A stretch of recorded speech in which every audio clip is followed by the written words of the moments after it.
And this poem is called Dharamsala. Dharamsala is a beautiful little town which is almost turning into a city in Himachal Pradesh in India, and now an area where, not now, the Dalai Lama has been living there for quite a while now. Dharamsala. Who were you when I slept tucked in your body?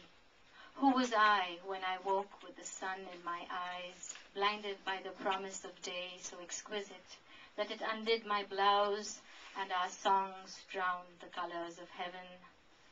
Passion caught us by the throat like the scarf of purple silk you bought me in a shop in the crowded cobbled streets of Dharamsala. Storekeeper smiling.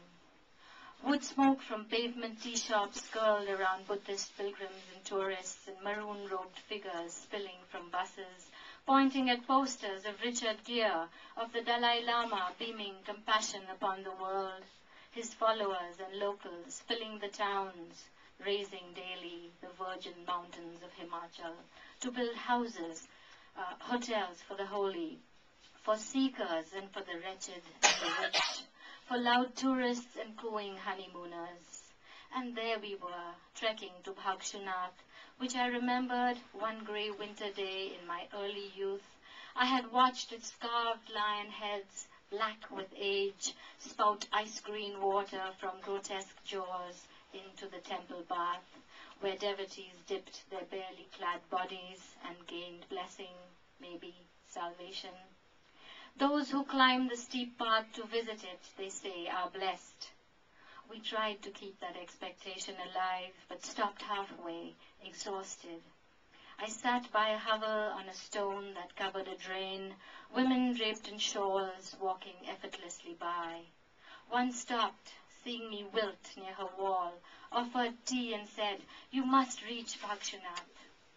We sipped masala chai, probed each other's faces with hungry eyes, and you said, "Why are we doing this?" Half laughing, half fainting in the heat. "I don't know," I said. Helping me to my feet, we stumbled down like happy drunks, found a taxi, fell into each other's arms as it grunted up the bumpy slope towards Judge Mahajan's bungalow, grand as the Raj, and our little rented cottage, crouched like a little wild mushroom at the feet of the Dhauladhar range.